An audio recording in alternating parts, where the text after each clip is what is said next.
Hello everyone, मैं हूं सुजीत शुक्ला। स्वागत करता हूं आप सबका आपके अपने channel UPSC insights by Sujit. अगर आपने चैनल को अभी तक सब्सक्राइब नहीं किया तो प्लीज चैनल को सब्सक्राइब कीजिए। अगर आपको हेल्पफुल लगते तो प्लीज इन्हें शेयर कीजिएगा।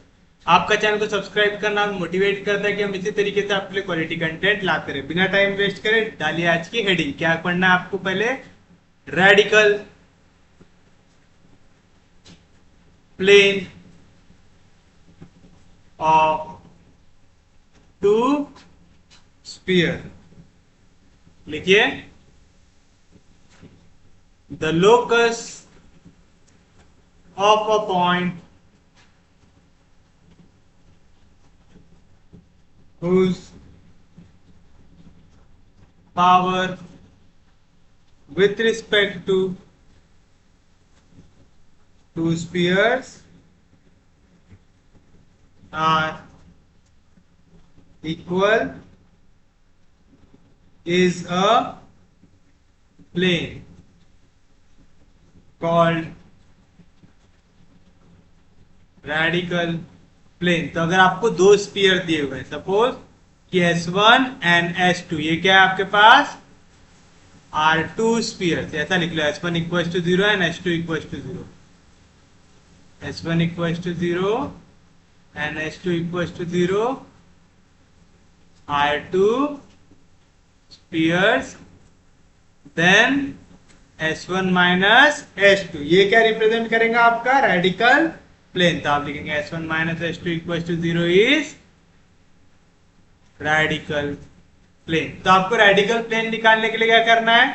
दोनों जो स्पीयर की इक्वेशन दी हुई है उनको क्या कर देना है? सब्ट्रैक्ट कर देना।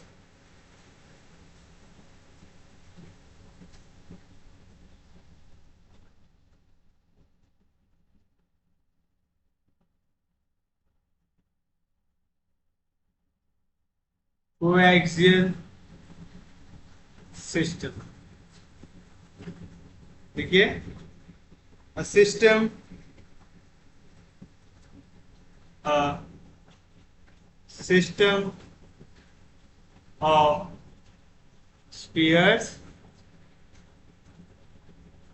any two members of which have same radical plane is called coaxial system of spheres।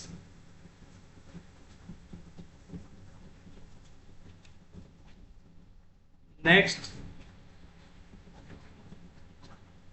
Limiting. अभी हम पूरा थ्योरी लिख ले रहे हैं ताकि एक बार में इसके ऊपर के क्वेश्चन लिखा सकूं आपको। Limiting point of a coaxial system.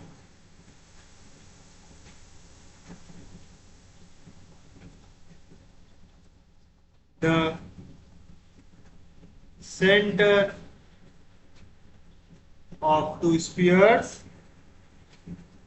of a coaxial system which have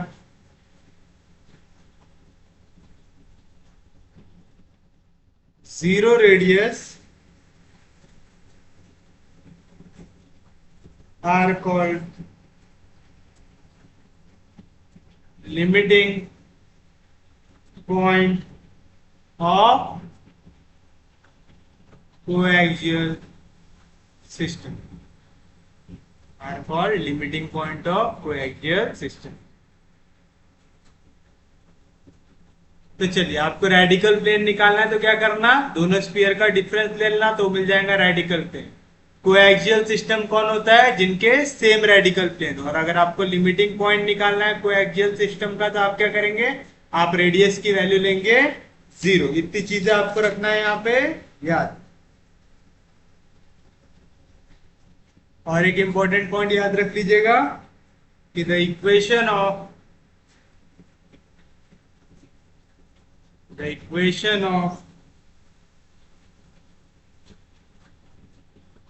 any sphere coaxial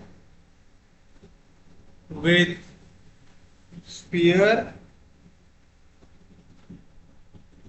S1 equals to 0,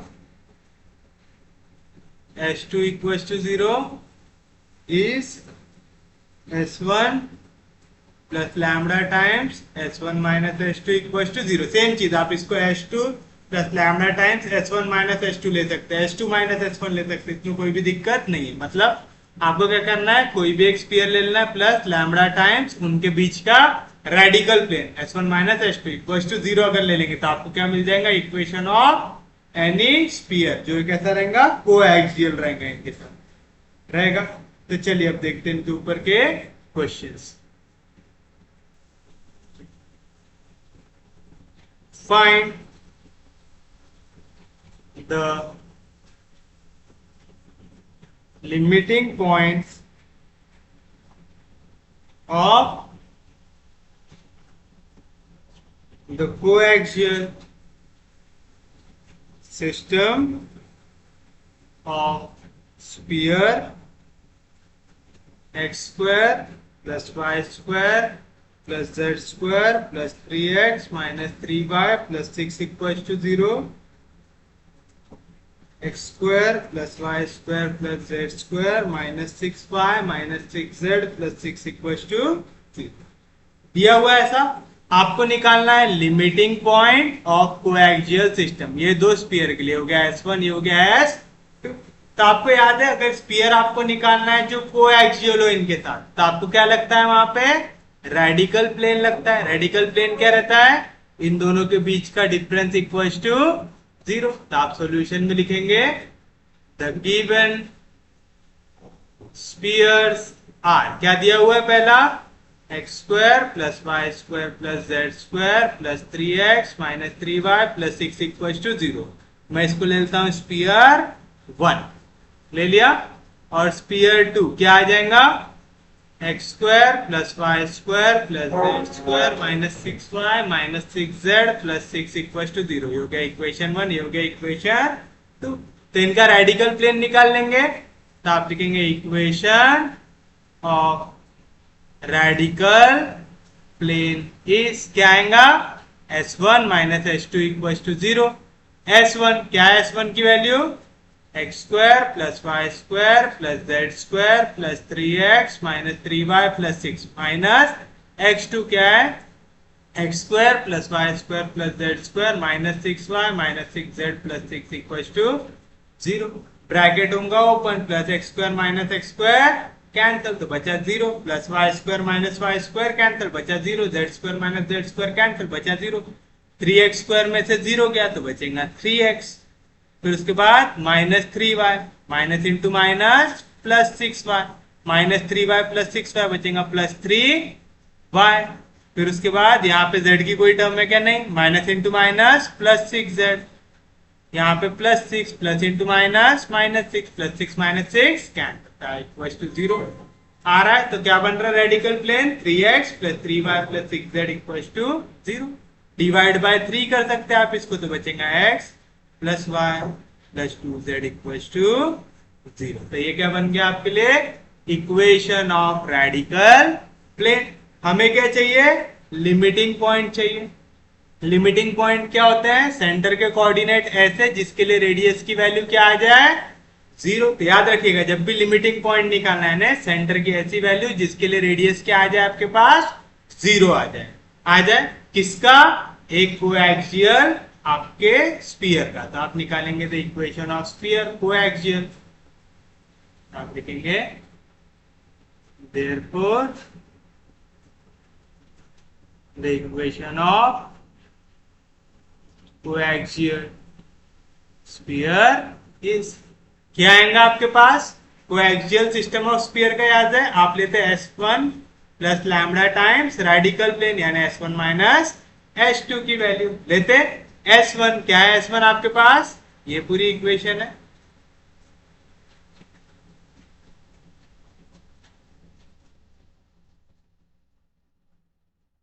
तो आ गया S1 plus lambda times S1 minus S2, ये निकाल देते हमने रेडिकल प्लेन।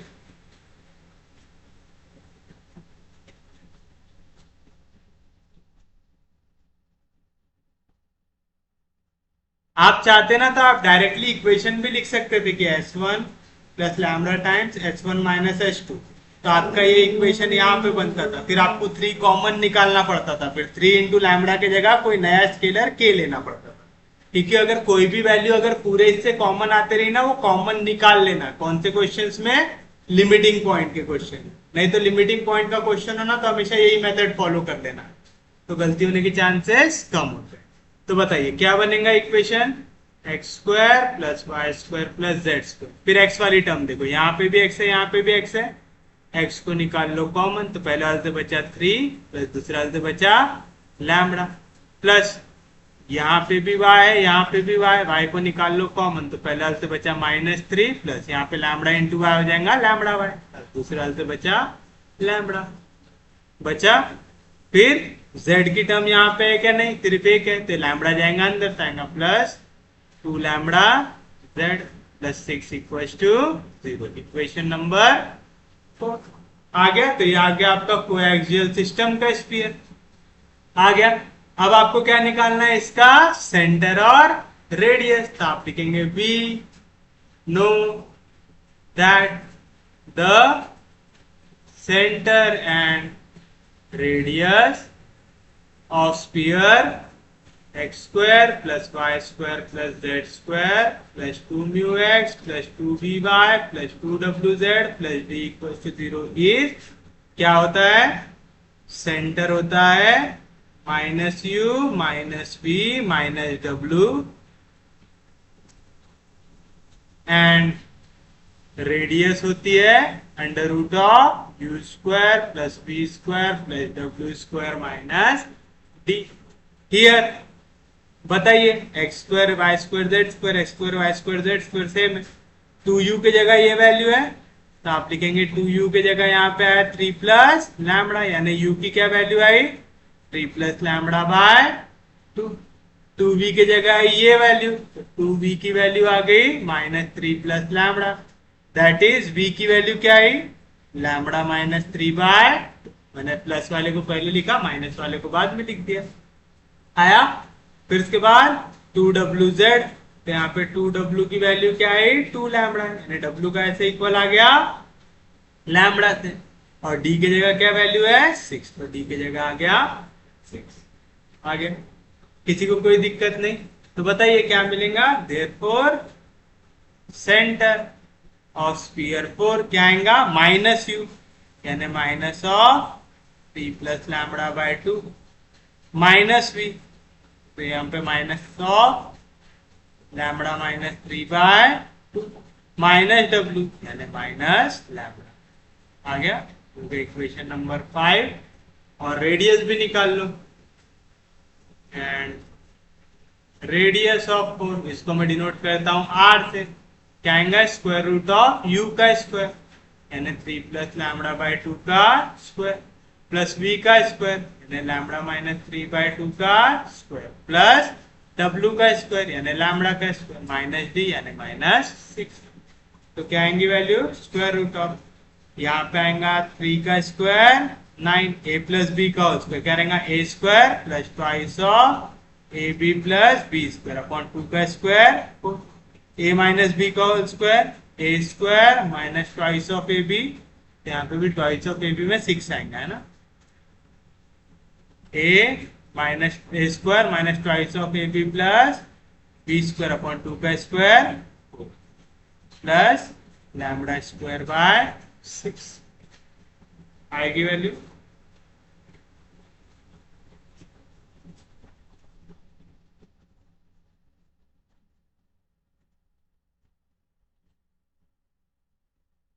तो बताइए क्या मिलेगा? देखिए इनका डिवीजन में सेम है 4, तो मैं क्या कर सकता है? इसको भी मल्टीप्लाई एंड डिवाइड बाय 4 कर देता हूं, ताकि सबके डिवीजन में क्या आ जाए? 4। तो आ जाएगा स्क्वायर रूट ऑफ, यहाँ पे बचेगा 9 plus 6 lambda plus lambda square plus lambda square minus 6 lambda plus 9, 4 into lambda square 4 lambda square minus 6 4 24 divide by 4। कुछ कट रहा है क्या? Plus 6 lambda minus 6 lambda cancel, 9 plus 9 18, 18 में से 24 गया तो बचेगा -6 बचेगा। और यहाँ पे lambda square 2 lambda square 2 + 4 6 lambda square divide by 4। ये वैल्यू आ गई आपकी रेडियस की। बट आपको क्या निकालना है? आपको निकालना है लिमिटिंग पॉइंट। लिमिटिंग पॉइंट के लिए रेडियस कितना आना चाहिए? 0। तो फॉर लिमिटिंग पॉइंट रेडियस मतलब आर कितना आना चाहिए? 0, यानी square root of 6 lambda square minus 6/4। इसकी वैल्यू क्या आनी चाहिए? 0। स्क्वायरिंग बोथ साइड तो क्या आएगा? 6 लैम्बडा स्क्वायर माइनस 6/4, ये आ जाएगा 0। 0 × 4 0, तो 6 लैम्बडा स्क्वायर माइनस 6, इसकी वैल्यू आ गई 0, यानी लैम्बडा स्क्वायर की वैल्यू क्या आ जाएंगी? यहाँ पे माइनस 6 इधर गया प्लस 6, 6 6 कैंसिल, तो आ गई 1। तो लैम्बडा की दो वैल्यू आ गई प्लस माइनस 1 आ गई। आपको लैम्बडा मिल गया तो आप लिमिटिंग पॉइंट निकाल सकते, क्या आराम से निकाल सकते। सेंटर में लैम्बडा की वैल्यू को कर दीजिए सब्स्टिट्यूट, जो भी आएगा वो क्या रहेगा आपके लिए? Limiting point. तो आप लिखेंगे therefore the limiting points are. ये दिया हुआ है आपको। पहले लैम्बडा की जगह डालिए +1, तो क्या मिलेगा आपको? -3 + 1 4/2। यहाँ पे 1 -2 हो जाएगा, -2 माइनस इंटू माइनस +2/2। तो यहाँ पे आ जाएगा -1, तो 2 2s are 4 2 1s are 2। तो क्या है पहला पॉइंट? -2 1 -1। एंड सेकेंड वाले में लैम्बडा की जगह डालिए -1, क्योंकि आपको लैम्बडा की दो वैल्यू मिली है +-1। तब -1 डालेंगे तो क्या आएगा? 3 -1, तो बचेगा 2/2। लेकिन उसके सामने कौन सा साइन है? माइनस है। फिर माइनस के साथ लैम्बडा की जगह डालना है -1, तो -1 -3 -4/2 आएगा। और last minus of lambda, lambda की वैल्यू है -1, तो क्या आया? 2 2 कैंसिल आएगा, -1 minus into minus plus 2 2s are 4 आएगा +2 माइनस इंटू माइनस +4। दे रहेगा आपके लिए आपका फाइनल आंसर। लिमिटिंग पॉइंट क्या है? -2 1 -1 एंड -1 2 1। आ गया, इजी था क्वेश्चन। तो आपको लिमिटिंग पॉइंट के लिए क्या याद रखना है? सेंटर के ऐसे कोऑर्डिनेट जिनके लिए रेडियस की वैल्यू क्या है? 0। आराम से सॉल्व कर सकते हैं। अब एक क्वेश्चन आपको इस तरीके से भी पूछ सकता है,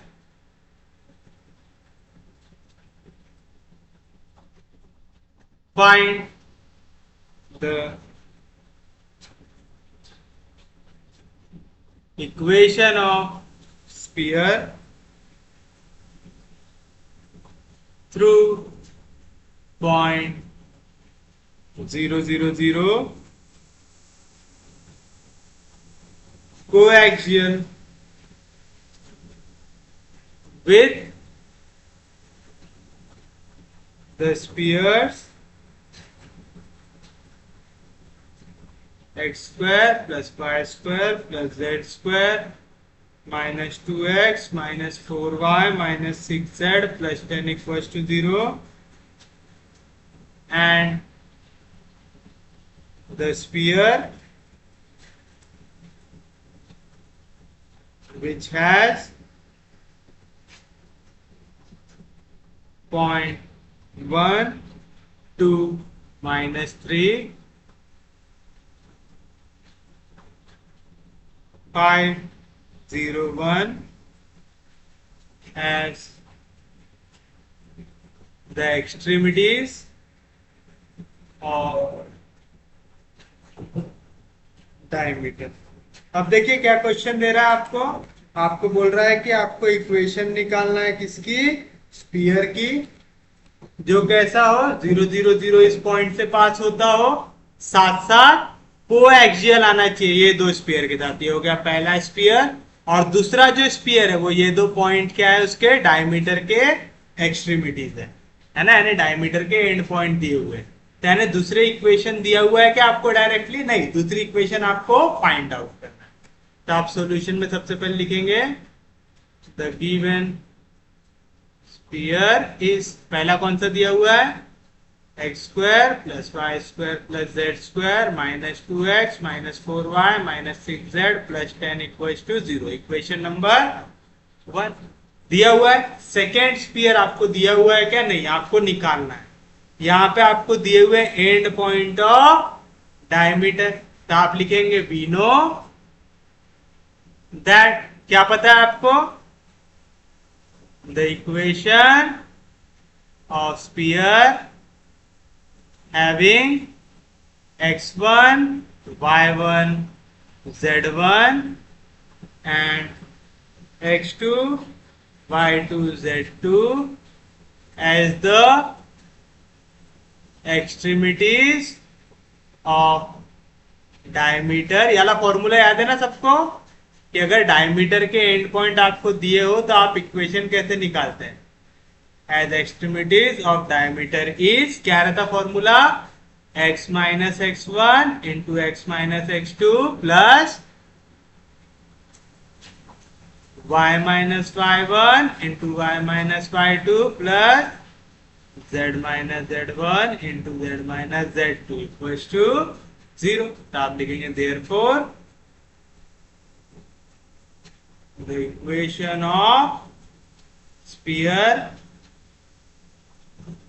which has 1 2 minus 3 and 5 0 1 as the extremities of diameter is, चलिए बताइए क्या आएगा फॉर्मूला?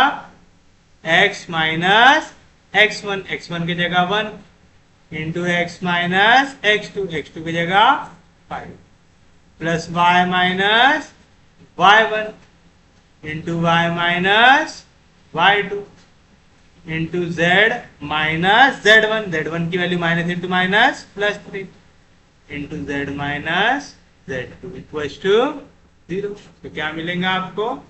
यहाँ पे आएगा, पहले x को मल्टीप्लाई करो, x into x x square minus 5 into x minus 5x minus 1 into x minus x minus into minus plus 5 1 5 y minus 0 होगा y, तो y से मल्टीप्लाई करो, y into y square minus 2 into y minus 2y, फिर से z से multiply करो, z into z square minus 1 into z minus z plus 3 into z 3z plus 3 into minus 1 minus 3 equals to 0। तो क्या बनी equation? X square plus Y square plus Z square. अब एक ढूंढो, माइनस 5 माइनस 1 माइनस 6x, फिर y ढूंढो minus 2y, 3z में से z गया तो प्लस 2z, फिर अब कांस्टेंट ढूंढो 5 में से 3 गया तो बचेगा plus 2 equals to 0। Equation number आ गया। दोनों के दोनों निकाल लिया आप लोगों ने स्फीयर। अब आप चाहो तो इक्वेशन ऑफ रेडिकल प्लेन अलग से निकाल के करो, या तो फिर अब डायरेक्ट कर लेते हैं।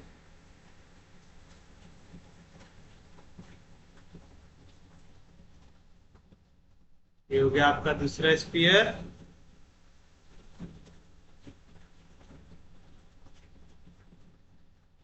ये हो गया आपका पहला स्फीयर।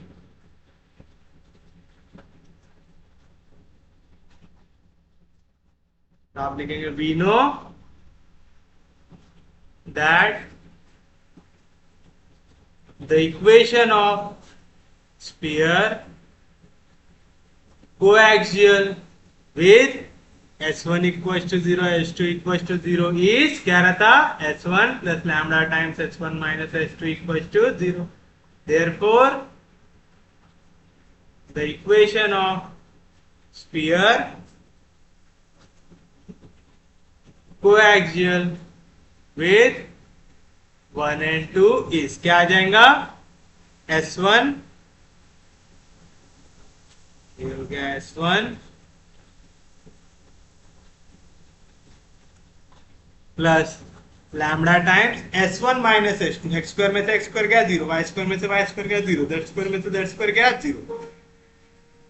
ये पूरे माइनस साइन से मल्टीप्लाई, साइन चेंज होता है यहाँ पे, minus into minus plus minus into minus plus plus into minus minus plus into minus, तो प्लस 6x माइनस 2x बचेगा 4x plus 2y minus 4y बचेगा माइनस 2y, फिर उसके बाद माइनस 6z माइनस 2z बचेगा -8z, फिर 10 में से 2 गया तो बचेगा +8 इक्वल्स टू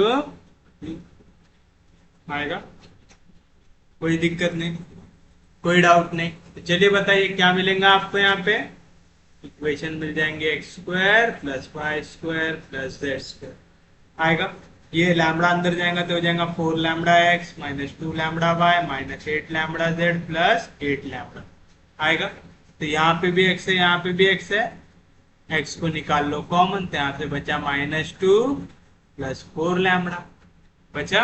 सेम चीज यहाँ पे भी y, यहाँ पे भी y को निकाल लो कॉमन, तो अंदर बचा -4 - 2 λ, यहाँ पे भी z है, यहाँ पे भी z है, z को निकाल लो कॉमन तो बचा -6 - 8 λ और लास्ट में बचा 10 + 8 λ equals to 0। Equation number 3।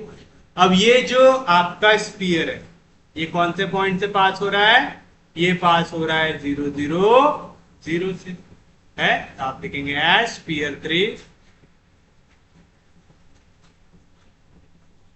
passes through point 0 0 0, therefore it should satisfy equation 3। point 0 0 0 should satisfy equation 3। तो जहां जहां पे x y z है उसकी जगह क्या डालना है 0। यहाँ पे तो हर एक में x y z है तो आ जाएगा 0 +10 + 8 λ इक्वल टू 0, मतलब 8 λ की वैल्यू आई, इधर +10 इधर क्या -10, यानी लैम्बडा की वैल्यू क्या आई -10/8। दोनों 2 के टेबल में आते, 2 5 10, 2 4 8। मिल गया लैम्बडा सबको, बस अब वैल्यू को कर दीजिए सब्स्टिट्यूट तो आपको मिल जाएगा आपका फाइनल आंसर। आप लिखेंगे देयरफॉर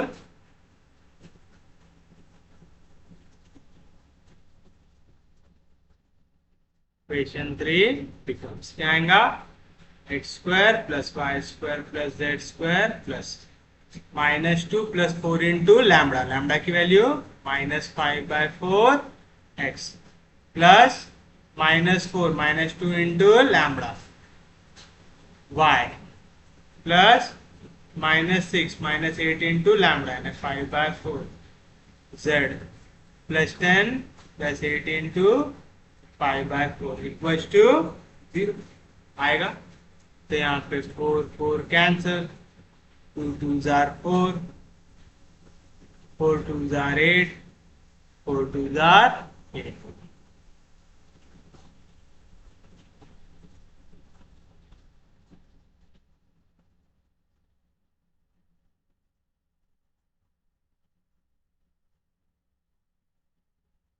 तो क्या बची इक्वेशन आपके पास x² + y² + z²। -5 - 2 आ जाएगा -7x।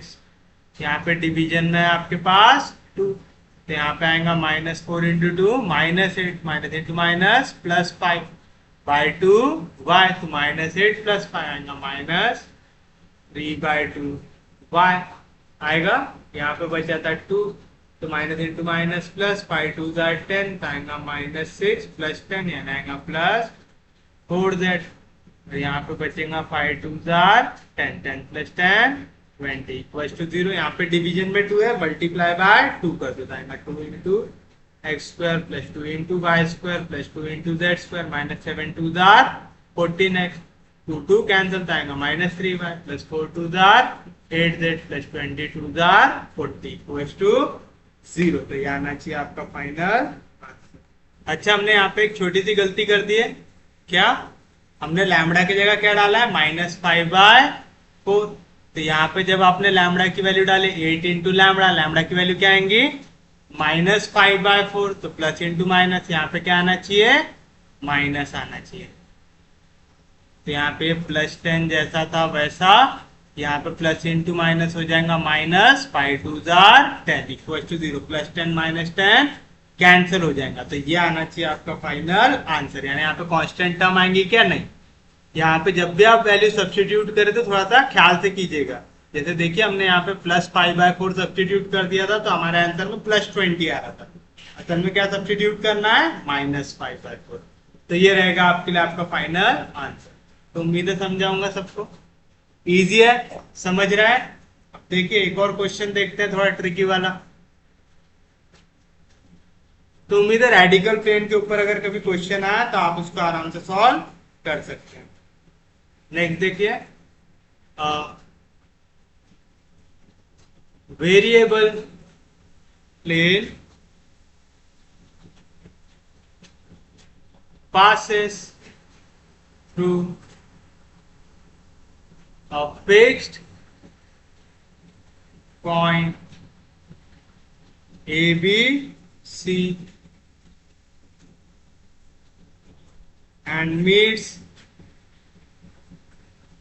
the axis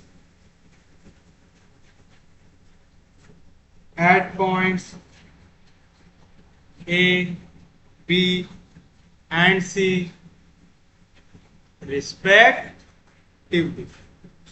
Find the locus of center of sphere. Find the locus of center of sphere passing through the points O 0, 0, 0, A, B and यहाँ पे O 0, 0, 0 दिया हुआ है, मतलब वो क्या रिप्रेजेंट कर रहा है आपके लिए? ओरिजिन रिप्रेजेंट कर रहा है। समझ में आया तक? तो आपको क्या बोल रहा है, आपको एक वेरिएबल प्लेन दिया हुआ है जो एक फिक्स्ड पॉइंट ए बी सी से पास हो गई। ये जो आपका प्लेन है ये एक्सिस को मीट कर रहा है at point A B and C कर रहा है। फिर उसके बाद बोल रहा है आपको निकालना है locus of centre of sphere. कैसा स्फीयर? जो इन पॉइंट से पास हो, ओ से भी, ए से भी, बी से भी एंड सी से भी करना है। तो चलिए बताइए क्या करेंगे आप। सबसे पहले आपको लेना पड़ेगा इक्वेशन ऑफ प्लेन। तो आप सॉल्यूशन लिखेंगे, let the equation of plane a b c B.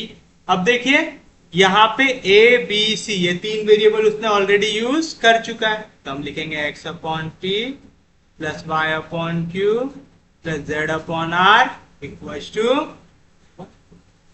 लिख दिया ऐसा क्योंकि आपने पढ़े ना x upon x intercept plus y upon y intercept plus z upon z intercept, इसकी वैल्यू आती है 1। हम जनरली ए बी सी लेते थे, लेकिन यहाँ पे आपको बोल रहा है कि ए बी सी से वाला पॉइंट ये जो प्लेन है पास होने वाला है। तो आपका ए बी सी क्योंकि ऑलरेडी बुक हो गया है तो आप ए बी सी को फिर से ले सकते हैं क्या? नहीं ले सकते। समझा यहाँ तक? किसी को कोई दिक्कत नहीं, कोई डाउट नहीं। अब उसके बाद आप देखिए आपको क्या बोल रहा है, आपको बोल रहा है कि ये जो प्लेन है ये मीट कर रहा है एक्सिस को at point A B and C. तो आप लिखेंगे this plane 1 meets the axis at points A, B and C respectively. Therefore, point A के कोऑर्डिनेट क्या आ जाएंगे आपके पास? देखिए A मीट करेगा x एक्सिस को, x एक्सिस के लिए y और z कोऑर्डिनेट होते हैं 0, तो x अपॉन p आ जाएगा 1, तो x की वैल्यू आ गई p। B के कोऑर्डिनेट क्या आ जाएगा? B किसको इंटरसेक्ट करने वाला है? y एक्सिस को। y एक्सिस के लिए x और z कोऑर्डिनेट क्या होते हैं? 0, तो x वाली और z वाली वैल्यू होगी 0, तो बचा y upon q equal to 1, यानी y की वैल्यू आ गई q। इसी तरीके से C क्या आ जाएगा? 0, 0 आ गया। आपके पास A B C तीनों के कोऑर्डिनेट है, आपके पास O का कोऑर्डिनेट, मतलब ओ एक और पॉइंट दिया हुआ है और आपको बोल रहा है कि आपका स्फीयर पास करने वाला है ओ ए बी और सी से करने वाला है। आराम से निकाल सकते हैं अब इसको आप। तो चलिए आप लिखेंगे S plane 1 passes through fixed point ABC, therefore this point must satisfy equation 1, क्योंकि आपका plane 1 X coordinate A, Y coordinate B, Z coordinate C से पास होने वाला है, तो एक्स वाई जेड की जगह अगर ये वैल्यू रखो तो उसने सेटिस्फाई करना चाहिए, तो एक्स की जगह आ गया a by p plus y की जगह आ गया b by q plus z की जगह आ गया c by r equals to 1। ये आ गई इक्वेशन नंबर, आ गया। किसी को कोई दिक्कत नहीं, कोई डाउट नहीं, समझ रहा है पक्के में? नेक्स्ट क्या कह रहा है आपसे, अब ये जो आपका वेरिएबल, आपका जो स्फीयर है, ये ओ ए बी सी चारों के चारों पॉइंट से पास होता है, तो आप लिखेंगे as the sphere passes through points O, A, B and C. Therefore, these points are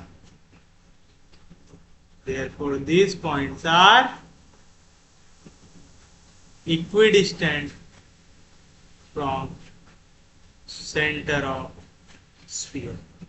समझा क्या कह रहा हूं मैं कह रहा हूं कि अगर ये जो आपके चारों के चारों पॉइंट है, ये आपका स्फीयर है, चारों के चारों पॉइंट से पास होता है। सपोज ये बना लिया मैंने स्फीयर, अब ये मेरा स्फीयर ओ से भी पास हो रहा है, ए से भी पास हो रहा है, बी से भी पास हो रहा है और सी से भी पास हो रहा है। तो मैं सेंटर से जब भी डिस्टेंस लूंगा, सेंटर को मैं कुछ भी नाम देता हूं, अभी को पी लेता हूं, तो पी से ओ तक का डिस्टेंस, पी से ए तक का डिस्टेंस, पी से बी तक का डिस्टेंस, पी से सी तक का डिस्टेंस, सब कैसा आ जाएगा? इक्वल आ जाएगा। ये चीज समझ में आया सबको पक्के में? और देखिए आपको क्या बोल रहा है, आपको निकालना find the locus of centre of sphere. क्या निकालना है? Locus of centre of sphere. तो आप सेंटर ऑफ स्फीयर जिसका भी लोकस निकालना रहता है उसको क्या ले लेते हैं?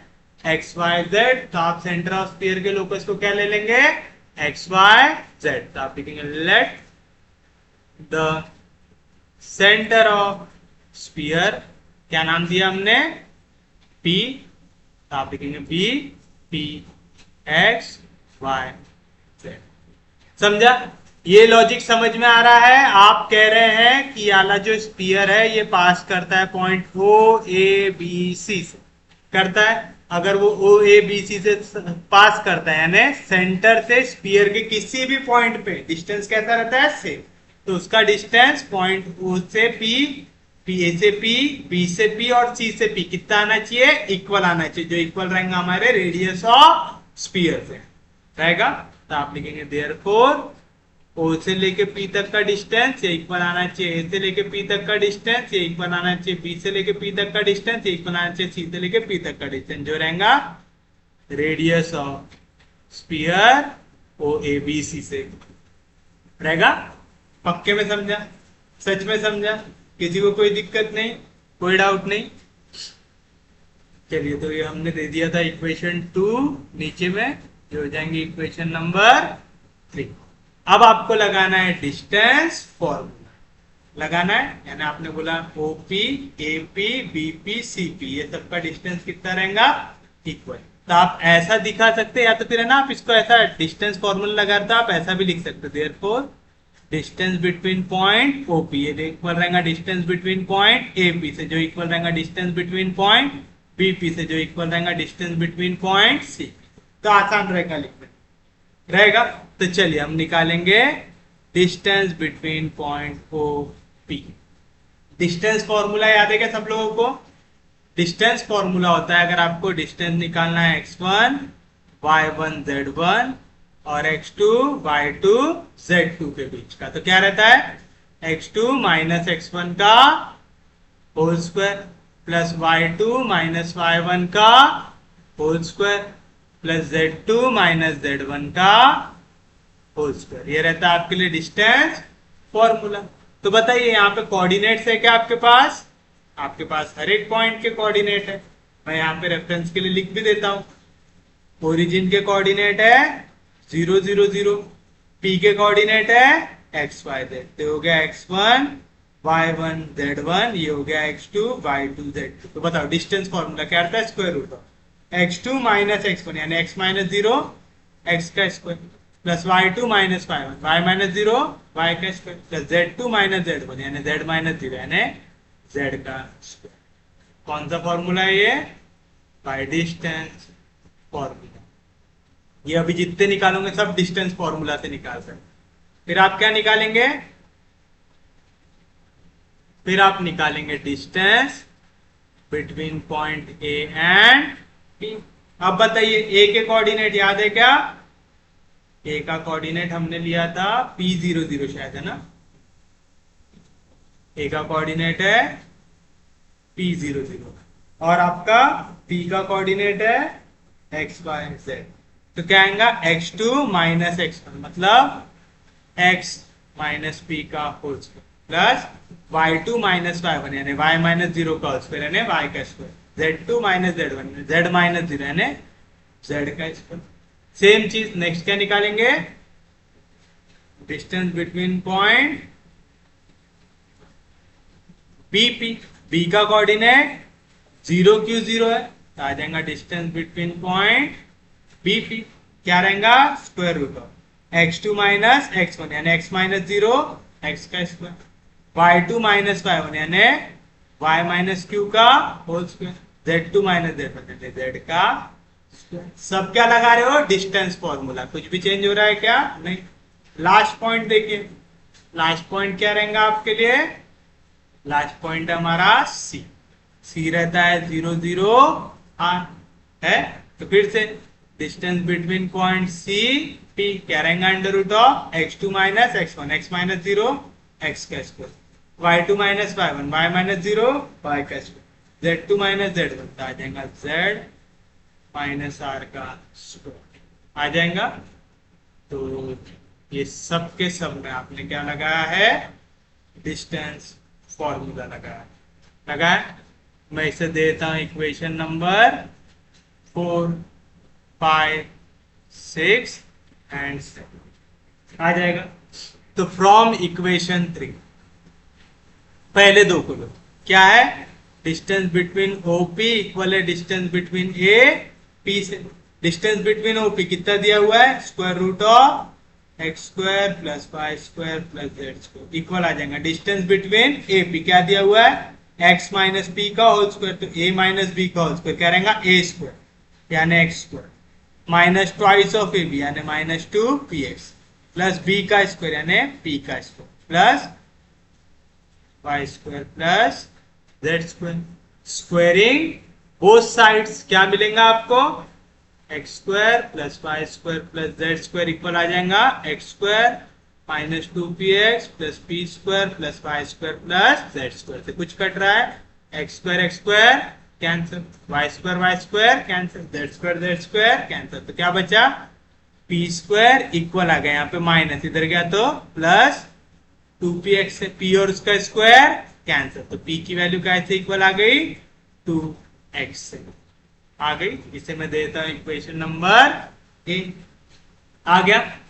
फिर से अभी आपने पहला और दूसरा लिए थे, अब पहला और तीसरा लो। ऑल्सो फ्रॉम 3 क्या है, डिस्टेंस बिटवीन OP इक्वल है कैसे, डिस्टेंस बिटवीन BP से है। तो क्या मिलेगा आपको, डिस्टेंस बिटवीन OP ये है वैल्यू,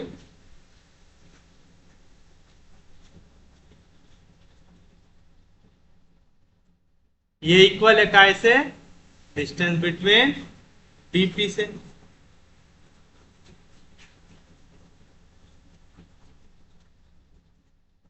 नेक्स्ट क्या करेंगे, स्क्वायरिंग बोथ साइड। तो क्या मिलेगा, x square plus Y square plus Z square equal, यहाँ पे भी स्क्वायर रूट कैंसिल आएगा, x square plus a minus b का whole square a square minus twice of AB plus b square. फिर से कुछ कट रहा है, plus x square plus Y square plus Y square plus Z square cancel, समझा ना। यहाँ पे प्लस x स्क्वायर इधर गया तो माइनस x स्क्वायर कैंसिल, ऐसा काट रहा हूँ वहां पे। तो क्या बचा, q स्क्वायर इक्वल आ जाएगा, यहाँ पे वैल्यू नेगेटिव उधर गया तो प्लस 2yq से q और उसका स्क्वायर कैंसिल, तो y की वैल्यू आ गई 2 टाइम्स क्यू की वैल्यू आ गई 2 टाइम्स y आ गया।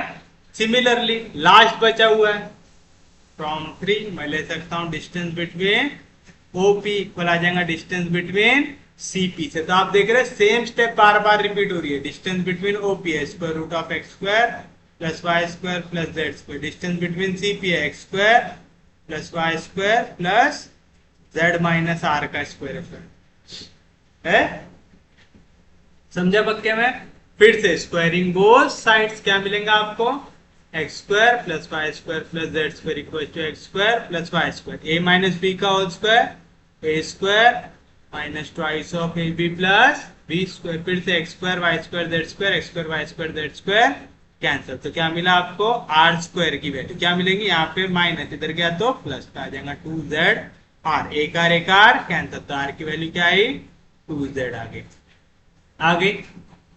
तो चलिए आपको मिल गई पूरी की पूरी इक्वेशन। आपको क्या निकालना था locus of point x y z निकालना था। तो आप लिखेंगे hence the locus of centre of sphere. आप लिखेंगे therefore the locus of centre of sphere जो है p x y z is क्या आ जाएगा। देखिए आपने एक इक्वेशन बनाया था इक्वेशन नंबर 2 वो क्या थी a upon p plus e upon q plus c upon r equal to 1। ठीक है यहां पे आपको पी क्यू आर की वैल्यू को बस क्या कर देना है सब्स्टिट्यूट कर देना। पी की वैल्यू क्या निकाले आपने पी की वैल्यू आपने निकाले 2x पी की जगह आ गया 2x। क्यू की वैल्यू क्या निकाले आपने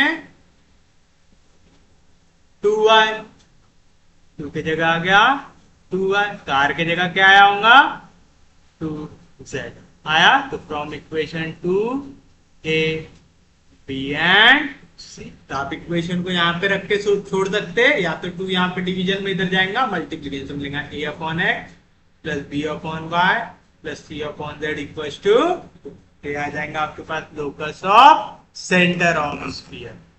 आ गया इजी है क्वेश्चन समझ रहा है बाउंसर तो नहीं जा रहा।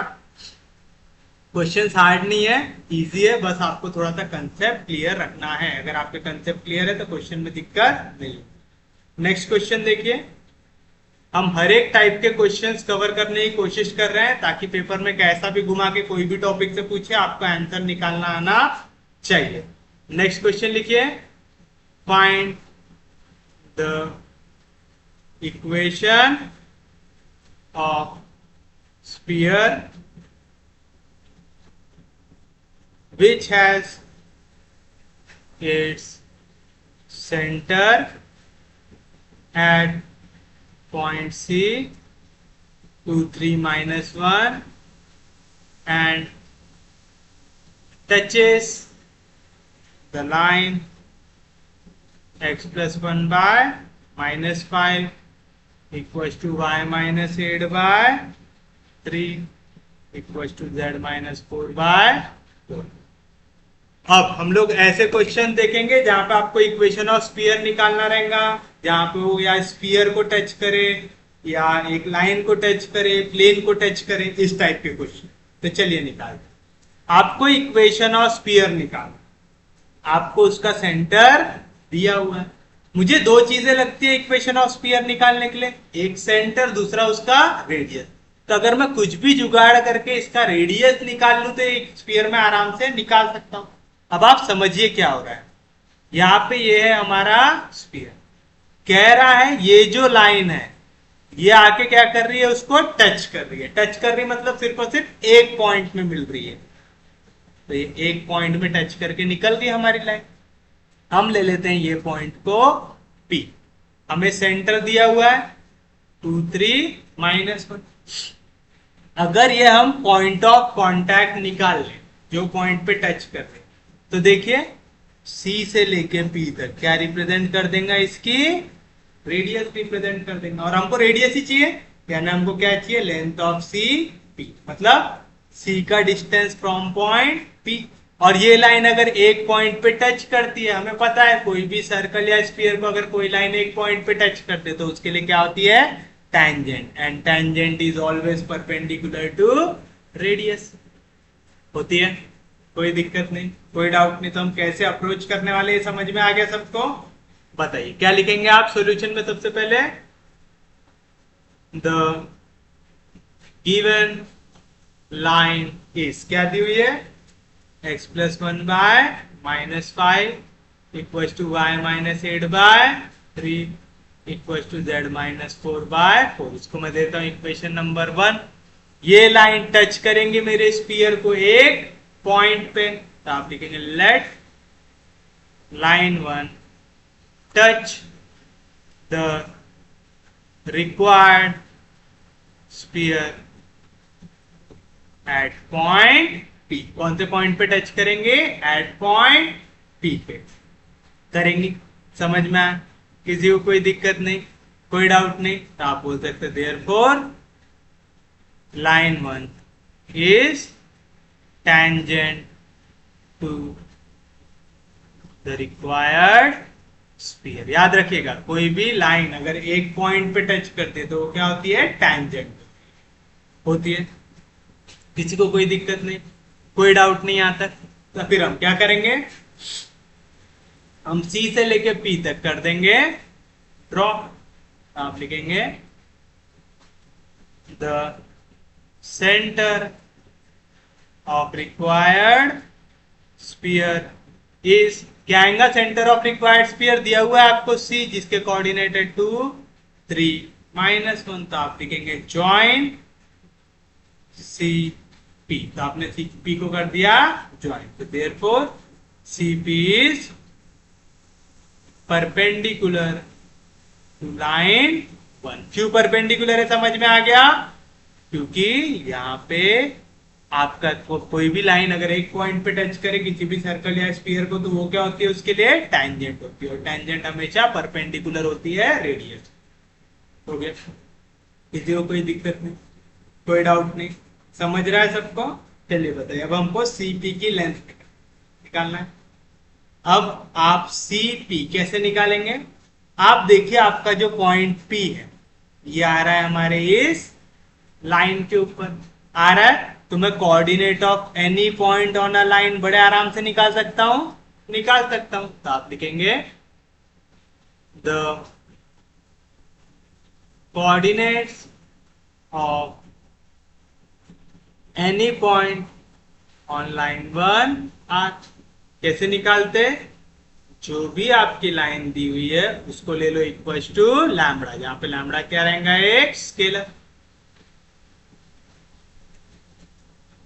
Where lambda is scalar. तो बताइए यहाँ से एक्स कोऑर्डिनेट क्या आ जाएगा, यहाँ पे -5 डिवीजन में इधर जाएगा मल्टीप्लाई, तो -5 इंटू लैम्बडा, यहाँ पे +1 इधर गया -1, वाई की वैल्यू 3 इंटू लैम्बडा 3 लैम्बडा, यहाँ पे -8 इधर गया +8, जेड की वैल्यू 4 इंटू लैम्बडा 4 लैम्बडा, यहाँ पे -2 उधर गया तो +4। तो आप लिखेंगे let coordinate of point p क्या आ जाएगा, क्योंकि पॉइंट पी आ रहा है लाइन 1 पे, तो उसका x coordinate -5 lambda -1, y coordinate 3 lambda +8 और जेड कोऑर्डिनेट 4 लैम्बडा +4। तो ये हो गया हमारे लिए पॉइंट पी के coordinate.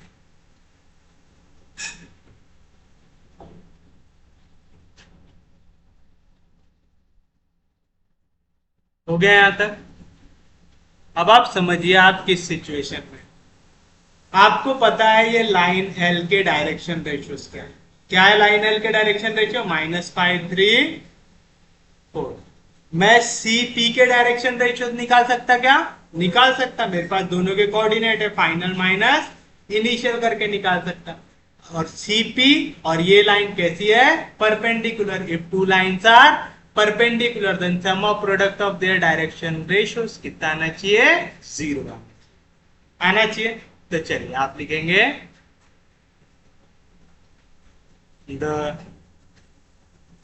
Direction ratios of CPR। सी के कोऑर्डिनेट है आपके पास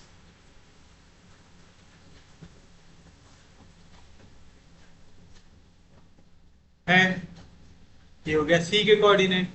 क्या रहता, सी पी, यानी पी पे खत्म कर रहे तो फाइनल माइनस इनिशियल, यानी -5 λ-1 में से 2 गया था, -5 λ-3, 3 λ प्लस 8 में से 3 गया था, 3 λ plus 5, 4 λ plus 4, minus into minus plus 1 पाएगा, 4 λ प्लस 5 आ गया।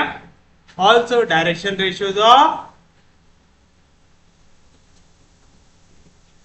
लाइन 1, लाइन 1 के डायरेक्शन रेशियो क्या रहता, फॉर्म याद है, x minus x1 upon a1, y minus y1 upon b1, z minus z1 upon c1। जो डिवीजन में वैल्यू रही वो क्या रहते हैं, डायरेक्शन रेशियोज। क्या है, -5 3 4, -5 3 4। और हमें पता है, वी नो दैट, क्या पता है, if two lines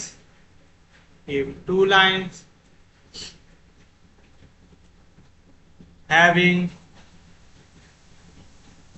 direction ratios a1 b1 c1 and a2 b2 c2 are perpendicular, then a1 into a2 plus b1 into b2 plus c1 into c2, इसकी वैल्यू क्या आ जाती, 0। हियर a1 कितना है, पहली line का direction ratio -5, b1 3, c1 4, a2 -5 λ -3, b2 3 λ plus 5, c2 4 λ plus 5 आएगा। तो क्या मिलेगा आपको, देयरफॉर a1 इंटू a2 यानी -5 into -5 λ -3 plus b1 into b2 यानी 3 into 3 λ plus 5 plus c1 into c2 मतलब 4 इंटू 4 λ प्लस 5, इसकी वैल्यू क्या आएंगे, 0। माइनस इंटू माइनस प्लस 5 5 जार 25 λ, माइनस इंटू माइनस प्लस 5 3 जार 15 प्लस 3 3 जार 9 λ प्लस 3 5 जार 15 प्लस 4 4 जार 16 λ प्लस 5 4 जार 20 इक्वल्स टू 0। तो बताइए क्या मिली आपको वैल्यू यहाँ पे,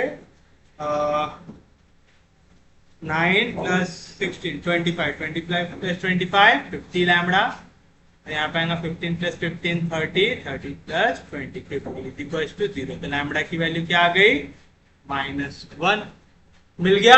आपके पास आ गया लैम्बडा इक्वल्स टू -1। तो आप लिख सकते therefore the coordinates of point P R, lambda की जगह क्या डालना है आपको, बस -1।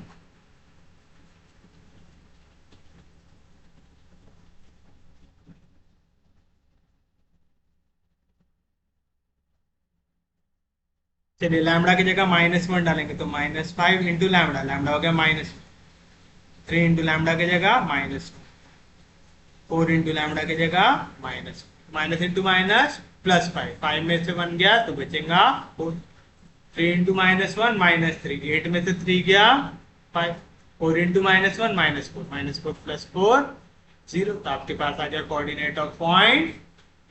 अब आपके पास कोऑर्डिनेट ऑफ पॉइंट P है, आपके पास कोऑर्डिनेट ऑफ पॉइंट C है और C क्या है, सेंटर। P हो गया एक पॉइंट जो एंड ऑफ स्फीयर पे है। तो आप अगर इनके बीच का डिस्टेंस निकाल लो तो आपको क्या मिल जाएगा, रेडियस ऑफ रिक्वायर्ड स्फीयर। तो आप लिखेंगे रेडियस ऑफ रिक्वायर्ड स्फीयर, ये क्या आ जाएगा, distance between centre and end point आ जाएगा, डिस्टेंस बिटवीन सी टी। तो क्या आ जाएगा, square root of, by distance formula, distance between C P निकालना हो गया x1 y1 z1, ये हो गया x2 y2 z।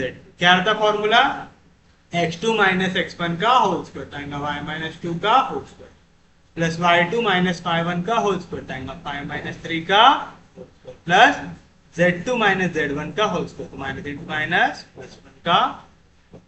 तो 4 में से 2 गया 2, 2 का स्क्वायर 4, 5 में से 3 गया 2, 2 का स्क्वायर 4, 0 प्लस 1 1 का स्क्वायर आ जाएगा, square root of 4 plus 4 8, 8 plus 1 9, square root of 9 3। तो आपके पास रेडियस ऑफ रिक्वायर्ड स्फीयर आ गया, आपके पास सेंटर आ गया। तो इक्वेशन ऑफ स्फीयर लिखना बहुत बड़ी बात है क्या? नहीं। वी नो दैट, क्या पता है आपको? The equation of sphere having centre x1 y1 z1 and radius r is, क्या होता है? x माइनस x1 का whole square plus y minus y1 का whole square plus z minus z1 का whole square equal to r square. तो बताइए equation of required sphere क्या आ जाएंगे? Therefore equation of required sphere is, क्या आ जाएगा? x माइनस, ये हो गया x1 y1 z, x minus x1 यानी x माइनस 2 का whole square plus y minus y1 यानी y माइनस 3 का whole square plus z minus z1 तो माइनस z2 माइनस प्लस 1 का whole square equal to r square. Radius कितनी है? 3 का आ जाएगा 3 का स्क्वायर। तो क्या मिलेगा आपको? a माइनस b का होल स्क्वायर, क्या रहता? a square minus twice of A B plus B square, 2 का स्क्वायर को 10 चीज a माइनस b का whole square, a square minus twice of A B plus B square, a plus b का whole square, a square plus twice of A B plus b का square, 3 का square 9। तो बताइए क्या मिली equation? X square plus Y square plus Z square minus 4x minus 6y plus 2z और यहाँ पे प्लस 9 इधर का, इधर आएगा तो माइनस 9, तो 9 और 9 कैंसिल, यहाँ पे बचा 4 प्लस 1 5 इक्वल्स टू 0। तो ये रहेगा आपका फाइनल आंसर। आ गया? तो this is your final answer. तो उम्मीद है आज का लेक्चर सबको समझ में आया होगा। हमने अभी लाइन टच करते हुए देखा, प्लेन टच करते हुए देखना है, फिर उसके बाद दो स्फीयर टच हो रहे कि नहीं ये आपको चेक करना है, और टैंजेंट प्लेन पढ़ना है। इतना अगर हो गया फिर हमारा जो स्फीयर है वो भी हो जाएगा कम। तो उम्मीद है आज का लेक्चर सबको समझ में आया होगा। अगर आपको लेक्चर समझ में आ रहे, यूजफुल लग रहे तो प्लीज चैनल को सब्सक्राइब कीजिए, वीडियो को शेयर कर दीजिए। सबसे इंपॉर्टेंट चीज, पढ़ते रहिए, रिवाइज करते रहिए। हम लोग मिलेंगे कल, तब तक के लिए take care, have a nice day.